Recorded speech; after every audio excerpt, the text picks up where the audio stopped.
السلام علیکم ورحمۃ اللہ وبرکاتہ۔ اللہ سے دعا کرتے ہیں کہ آپ لوگ خیریت سے ہوں گے۔ آخر کار نعیم حفیظ اللہ بٹ کو انجینئر سمجھ میں آ گیا۔ تو اس ویڈیو میں جو ہے انجینئر محمد علی مرزا کے بارے میں نعیم بٹ صاحب کے ساتھ گفتگو، اور الحمدللہ جو ہے فائنلی نعیم بٹ صاحب جو ہے انجینئر صاحب کے بارے میں جو باتیں کیے ہیں وہ آپ کو اس ویڈیو میں پتہ چلے گا کہ کس طریقے سے انہوں نے انجینئر محمد علی مرزا کی تعریف کی، اور انہوں نے کیسے کہا کہ وہ میرے چھوٹے بھائی کے جیسا ہے، اور انجینئر محمد علی مرزا سے ان کی کیا بات ہوئی، وہ ساری چیزیں جو ہے آپ کو اس ویڈیو میں پتہ چلے گا۔ اور انہوں نے کہا کہ دو میٹھے بول جو ہے انسان کو جو ہے کس طریقے سے چینج کر دیتا ہے، اور کچھ چیزیں جو ہے انجینئر محمد علی مرزا سے انہوں نے سیکھی ہے، وہ چیز بھی انہوں نے کلیئر کیا ہے، اور اسی پر جو ہے انجینئر محمد علی مرزا نے بھی رپلائی دیا ہے۔ انجینئر محمد علی مرزا نے کیا رپلائی دیا ہے آپ کو اس ویڈیو میں دیکھ کر پتہ چلے گا کہ جو نعیم بٹ صاحب ہیں ان کے بارے میں ان کی جو رائے ہے وہ کیسی ہے، اور وہ ان کے بارے میں کیا جانتے ہیں، اور وہ ساری چیزیں جو ہے انہوں نے بتائی ہے۔ اور اللہ سے ہم سب یہی دعا کریں کہ اللہ ہم تمام مسلمانوں کو ایک دوسرے سے محبت رکھے، اور اللہ ہم سب کو ہدایت کا راستہ دکھائے، اللہ اور اللہ کے رسول کے بتائے ہوئے راستے پر ہم سب چلیں، اور جو بھی جانے انجانے میں غلطی ہم سب سے ہو جائے اللہ اسے معاف فرما دے۔ اور رمضان المبارک کا مہینہ چل رہا ہے، آپ اپنی روزوں کی حفاظت کریں، نماز کے پابند بنیں، قرآن شریف کی تلاوت کریں، صدقہ زکوٰۃ فطرہ خیرات آپ ضرور نکالیں، کیونکہ زکوٰۃ تو فرض ہے، اور کوشش کریں کہ اپنے گھر میں، اپنے خاندان میں، اپنے پڑوس میں پہلے ان کو دیں جو ضرورت مند ہیں، پھر آپ کو جس کو دینا ہے آپ دے سکتے ہیں، اور اللہ ہم سب کے دینے کو قبول فرمائے، اور جو بھی ہم سب سے جانے انجانے میں غلطی ہو اللہ اسے معاف فرما دے۔ اللہ ہم سب کے توبے کے دروازے ہمیشہ کھلے رکھیں۔ استغفر اللہ الذی لا الہ الا هو الحی القیوم واتوب الیہ۔ اے اللہ ہم سب کے گناہوں کو معاف فرما دیجئے، آمین ثم آمین۔ تو میں نے کسی اپنے بڑے سے بات کی، انہوں نے نہ کری، انہوں نے گل کری، انہوں نے گل نہ کری، کیوں؟ انہوں نے کہا اس سے اگر تم بات کرو سارے مولوی تیرے خلاف ہو جائیں گے، سارے علماء تیرے خلاف ہو جائیں گے، وہ تو گستاخ ہے، وہ صحابہ کا بھی گستاخ ہے، وہ بڑوں کا بھی گستاخ ہے، وہ فلانا کا بھی گستاخ ہے۔ تو میں نے کہا میرا پوائنٹ آف سیاست تھوڑا مختلف ہے، میرا پوائنٹ آف، میں نے اسے مرزا صاحب سے بات کی، میں نے فون کیا اس کو، میں کہا میں نے اس کا فون آ گیا مجھے، تو اس نے کہا نہیں بھائی میں بھی آپ سے بات کرنا چاہتا تھا، تو میں نے اسے کہا میں کہ یار تو ہمارا بھائی ہے چھوٹا، تو یہ تھوڑا سا اپنی اگر گفتگو ٹھیک کر لے، تو تیرے سے تو ہم نے کئی باتیں میں سیکھ رہا ہوں، تیری اتنی یعنی تحقیق ہے، لیکن تیری وہ آؤٹ اسپوکن ہونے کی وجہ سے، تھوڑا بدتمیزی والی گفتگو ہونے کی وجہ سے تیری اچھی باتیں بھی رہ جاتی ہیں۔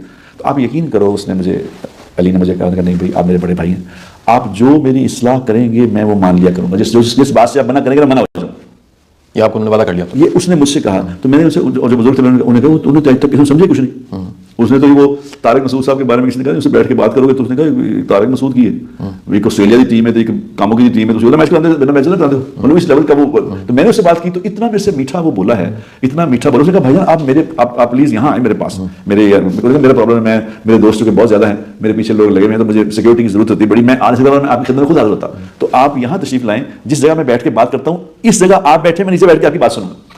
صرف دو بول محبت کے بولے میں نے اس سے، دو بول محبت کے بولے کہ نہیں مرزا تو بہت اچھا ہے یار، میں تیرے سے بہت کچھ سیکھتا ہوں، تو بڑا پیارا ہے، تیری باتیں بڑی اچھی ہیں، کچھ باتیں بیچ میں تیری ہیں، انسان غلطی بھی کرتے تو اس کو ہم مائنس کر لیں تو بہترین آدمی۔ آپ یقین کریں کہ اس کی گفتگو ایسی تھی جیسے میرا چھوٹا بھائی ہوتا ہے، لیکن لوگ کہتے ہیں جی اینو خیر دی گل تسی کرنی ہی نہیں، ورنہ تسی انج ہو جائے گا، ورنہ انج ہو جائے گا۔ یار کیا بات ہے ایسی؟ ہمارے نبی پاک صلی اللہ علیہ وسلم نے تو وحشی جیسے انسان، وحشی جیسا انسان جس نے حضور اکرم صلی اللہ علیہ وسلم کے چچا کو قتل کیا تھا اور اتنا دکھ دیا تھا اس کی کوئی حد نہیں، ہندا جیسی عورت رضی اللہ تعالیٰ عنہ بن گئی جس نے حمزہ رضی اللہ کا کلیجہ چبا لیا تھا، حضور اکرم صلی اللہ علیہ وسلم نے ان کو بھی معاف کر دیا۔ یعنی اتنی حضور اکرم صلی اللہ علیہ وسلم اتنی بوجھ تھا اس بات کا، وحشی کے بارے میں اتنا بوجھ تھا کہ آپ جب ایمان لے آیا، مسلمان ہو گیا، تو آپ نے فرمایا کہ وحشی تو مسلمان ہو گیا ہے، لیکن یار تجھ سے یہ دھندا کو کہا میرے سامنے نہ بیٹھا، دھندا کو، بالکل ٹھیک، میرے پیچھے بیٹھا. صحیح. یعنی اس لیول کے آدمی کو بھی معاف کر دیا.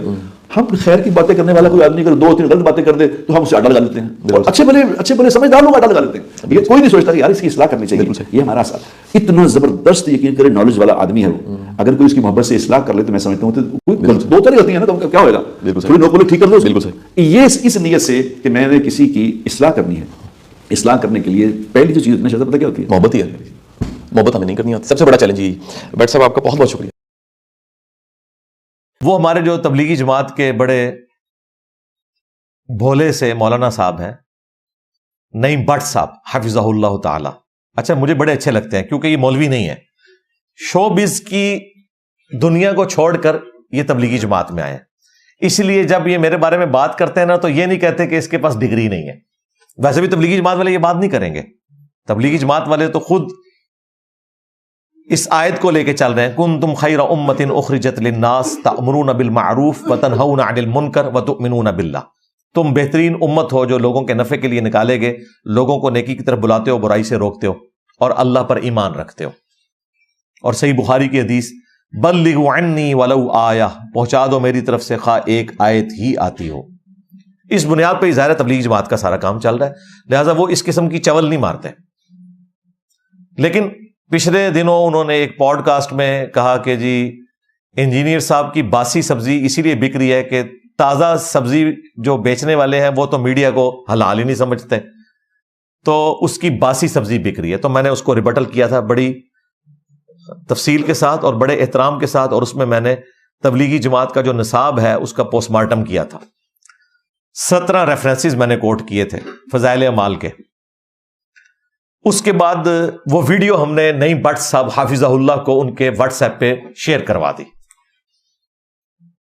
انہوں نے دیکھا یار یہ اتنے احترام سے بات کر رہا ہے، ایک ایک چیز ہائی لائٹ کر رہا ہے. تو اگلی جب ان کی پوڈ کاسٹ ہوئی ہمارے صحافی جو ہے فروخ وڑائش صاحب کے ساتھ، آج انشاءاللہ انہوں نے ادھر آنا بھی ہے پوڈ کاسٹ کے لیے، کم از کم کوئی 1.5 سال سے ان کی پوڈ کاسٹ پینڈنگ ہے، آج نمبر آیا ان کا.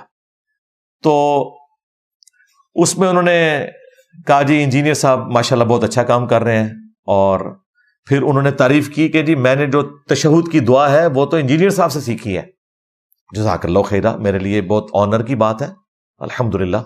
اور ظاہر ہے وہ مجھ سے ہی سیکھنی تھی کیونکہ ان کو تو وہ والی دعا سکھائی نہیں جاتی.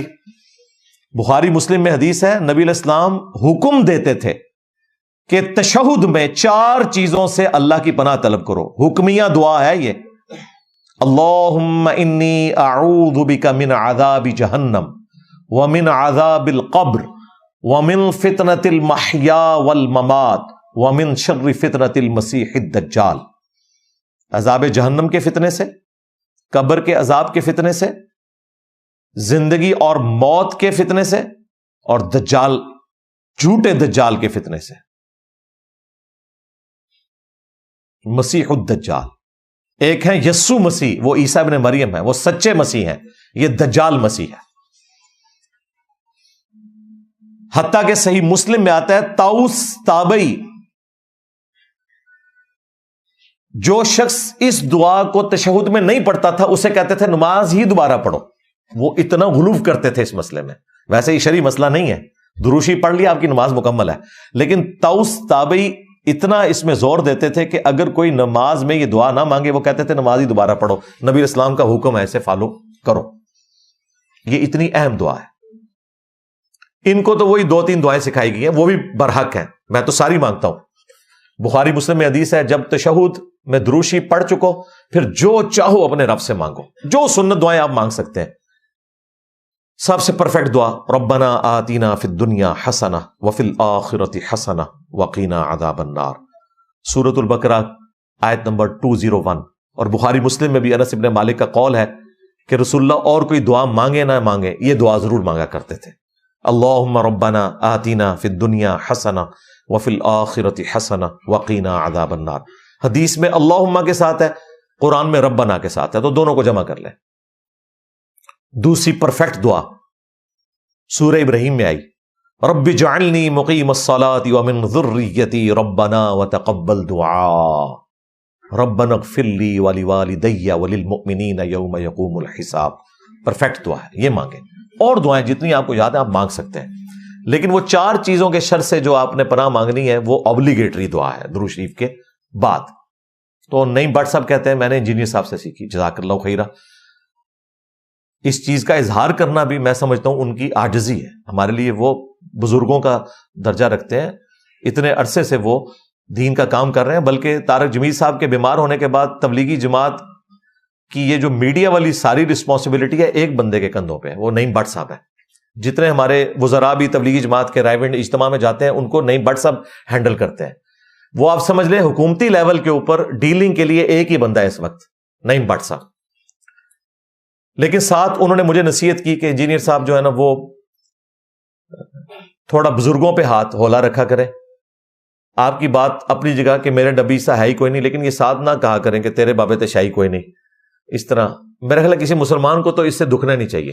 آپ کہیں کہ نبی کے جیسا ہے ہی کوئی نہیں، انجینئر تے شاہی کوئی نہیں. میں کہوں گا سرکار میں تے صحابہ کرام تابعین تبع تابعین ائمہ محدثین دے سامنے بھی کوئی شے نہیں. میرے لیے فخر کی بات ہے یہ کہ ہم ان کی لیگیسی کو آگے لے کے چل رہے ہیں. ہم ڈاکی ہیں ان کے بھائی الحمدللہ. لیکن یہ ہمیں مجبوراً بٹ صاحب کہنا پڑتا ہے. جب ہم پڑھتے ہیں ایاک نعبد و ایاک نستعین اور آپ کی بھولی بھالی عوام آگے سے سلطان بہو کا شعر پڑھے، سن فریاد پیراں دیا پیرا، میری فریاد سنی کن دھر کے ہو، بیڑا وچ کپراں دے جتھے مچھ بھی نہ بہندے ڈردے ہو، بیڑا تو ڈوب دیتا میں. عبد القادر جیلانی سے مدد مانگی ہوئی ہے سلطان بہو نے. پھر کہتے ہیں جی سلطان بہو کو قرآن نہیں آتا تھا. جی نہیں آتا تھا، لگتا تو یہی ہے. صحیح کہہ رہے ہیں آپ. میں قرآن کو مانوں یا سلطان بہو کو مانوں؟ جب تھوڑا سا دباتے کہتے ہیں نہیں لگتا کتاباں بدل گئی ہیں. چلو وہی کہہ لو یار، جان چھڑاؤ ساڑی. تو بابیا نے میری مجھ نہیں کھولی. بٹ صاحب ان کو پنجابی بھی اچھی سمجھ آئے گی. مسئلہ یہ کہ یہ نبی اسلام کے مقابلے پہ کھڑے ہوئے ہیں. جو رسول اللہ کے وفادار ہیں وہ ہمارے وہ بابے ہیں جن کا ہم اتنا احترام کرتے ہیں. 1200 سال بعد امام بخاری امام مسلم کی کتابیں میں نے ٹیبل پہ رکھی ہوئی ہیں. میری کوئی رشتہ داری نہیں ان سے، ہاں روحانی رشتہ داری ہے، صرف رسول اللہ کی نسبت کی وجہ سے صلی اللہ علیہ وآلہ وسلم. کہتے ہیں امام حنیفہ کی توہین نعوذ باللہ. میں نے کیوں؟ میں رحمہ اللہ ان کو کہتا ہوں. ہاں جہاں علمی اختلاف ہے قرآن و سنت کی موجودگی میں کر دیتا ہوں. امام حنیفہ رحمۃ اللہ علیہ رسول اللہ کے ماں باپ کو کافر سمجھتے ہیں. میرے لیے سینسٹیو ایشو ہے. میں نبی اسلام کے ماں باپ کو مسلمان سمجھتا ہوں. میں اختلاف کر سکتا ہوں. رفع الیدین تو چھوٹی چیز رہے گی بھائی. ایک ہی پڑیا ان کی ڈھونڈی ہے میں نے، الفقہ الاکبر، 15-20 صفحوں کی کتاب ہے.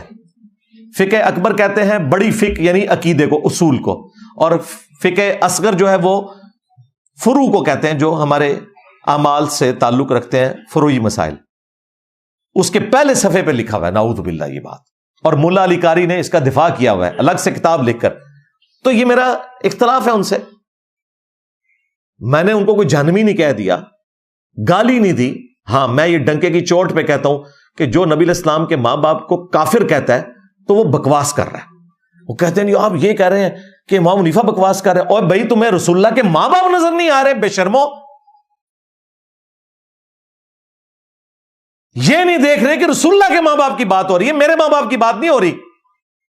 تم تو چھوٹی چھوٹی بات پہ کہتے تھے سر تن سے جدا. اب بتاؤ، تم نے تو کئی اہل حدیث قتل کیے ہیں اس بات کے اوپر کہ اہل حدیث میں سے کافی سارے لوگوں کا یہ عقیدہ ہے کہ نبی اسلام کے ماں باپ کفر کی حالت میں گئے ہیں. ٹھیک ہے، یہ ایک فقہی اختلاف ہے پہلے، لیکن بریلوی دیوبندی تو یہ بات نہ کریں. انہوں نے تو بندے مارے ہوئے.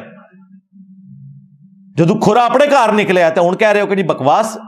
آپ کو اگر بتایا جائے کوئی اہل حدیث یہ کہہ رہا ہے، یہ کہہ دیں گے اس کی گردن اتار دیں گے. ہم بکواس بھی نہیں بول سکتے. تو اس طرح وہ کھیلنا شروع کرتے تھے.